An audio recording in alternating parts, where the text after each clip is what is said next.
Yo, what is going on, everyone in the crypto space? Thank you guys for tuning in the channel today. Really do appreciate it. Just got done watching the Super Bowl, saw the Patriots take the win. Unfortunately, did not see any cryptocurrency commercials because, from about a month ago, Barry Silbert posted a photo that looked like, some sort of kind of like movie scene shot for an advertisement at Wall Street. And I was kind of thinking that maybe like Grayscale or DCG Capital, one of those, crypto VCs essentially. I thought really we were going to see them kind of come out and make advertisements, but we didn't really see any. And I'm actually curious to know, as if because it's unregulated, is it not allowed, or is it really not widely accepted on public broadcasting because maybe they don't want to associate their brand with cryptocurrency? So kind of weird. We didn't really see any cryptocurrency commercials. I was expecting some, but I expected wrong because we did not see any.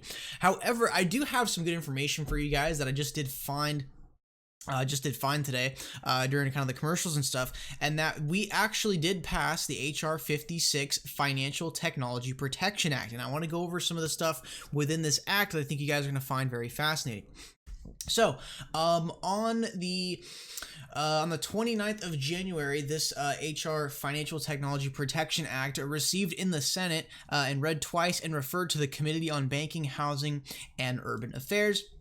And here's a brief summary of what this act is, and it says this was introduced to the House on the 3rd, so I believe that is actually, yes, that's today. So this was actually introduced today in the House.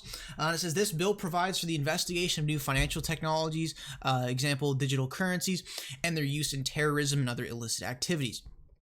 The bill establishes the Independent Financial Technology Task Force to combat terrorism and illicit financing, which must research terrorist and illicit use of new financial technologies and issue an annual report. So basically, this whole bill is more about money laundering and this digital currency being used by bad actors.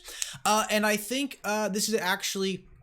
I know this sounds kind of weird to say, but I feel like all the bad actors in the crypto space are actually causing the U.S. government to really step in and want to protect the consumers of the United States. So that's where it's like, it's sort of like a bittersweet. It's like, yeah, we do have, a lot of scams in cryptocurrency or whatnot, but this is causing, since a lot of people are losing, I know this sounds horrible, to say this, but since a lot of people have lost money from scams and a lot of people or terrorism and drugs, whatever, digital currency is used for some bad things, and I feel like because of those like bad actor use cases, I feel like that's the reason why they're stepping in and really passing this through, is because there are a lot of people that are taken advantage of. And again, it's the best interest of the government to protect its citizens, from financial scams.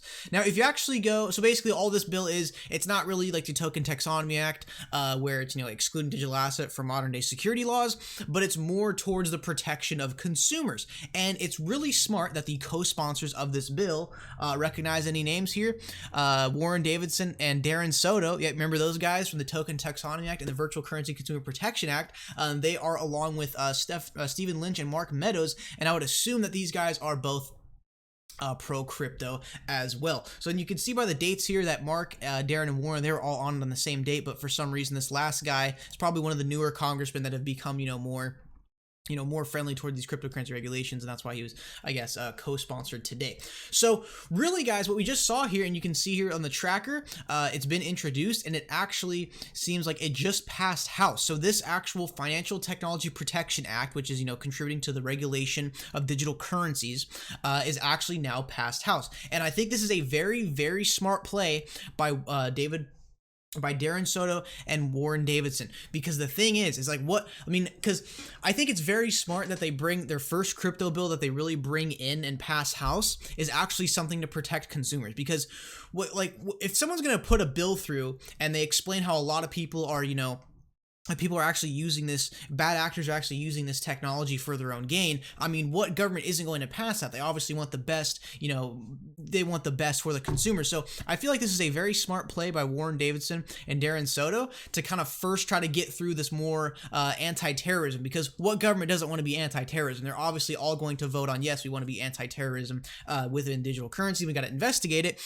And then it kind of like what Warren and Soto are doing, I feel like they're kind of dragging the U.S. government kind of into the rabbit hole. And then what's going to happen here is that they start regulating for, they start kind of searching for how people are using it how terrorists are using digital currencies illicitly and stuff like that, and then they're gonna start. It's gonna start getting them into that rabbit hole. And what's gonna happen is they're gonna find other things that need to be regulated, like, hey, there's no AML or KYC. It's like, where there's none of this implemented, we got to get this implemented. So it kind of like brings them down the train of thought of regulating cryptocurrency. And it's awesome to see that the Financial Technology Protection Act, which is about digital currencies being used in terrorism and other illicit activities, has actually now passed House. So the U.S. government is finally dipping its toes into crypto regulation. That's what we love seeing. And again, very smart play, very smart play by Warren Davidson and Darren Soto, kind of, going on the emotional sense of, hey, we want to be anti-terrorism, we want to be against it, we want to stop it at all costs, and they could be,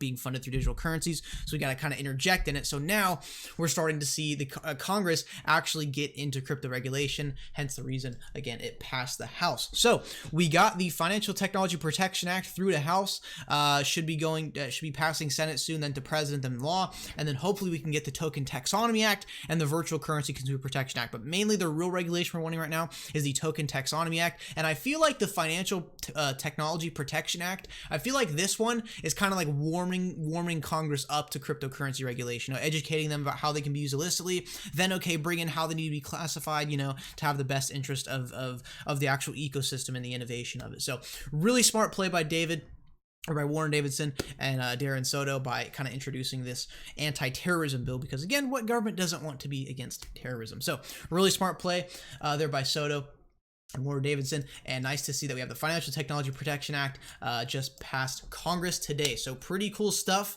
Once we can get the regulatory clarity we need, we can just build an infrastructure for XRP to thrive and succeed. No doubt we're going to see a lot more US-based institutions leveraging XRP once the regulatory clarity is there, and that's where we'll probably see a boom in US clients, because again, in Southeast Asia, they have the most regulatory clarity about digital assets and are very lenient about it and very supportive of the innovation of digital assets and blockchains. That's why half of Ripple's clients are in Southeast Asia. Now, if we can get that regulatory clarity in the US, where a lot of money comes in and out of, we're going to get a lot more deployment in the US because of the regulatory clarity. So awesome to see the Financial Technology Protection Act actually pass Congress, and we're seeing, more and more congressmen kind of supporting cryptocurrency. We got 4 right now. That's kind of confirmed, really supportive of this act, and I'm sure this list will continue to grow, especially with the cryptocurrency lobbying groups that are out there, kind of, giving the politicians a little bit of the cheese to get some of the work done.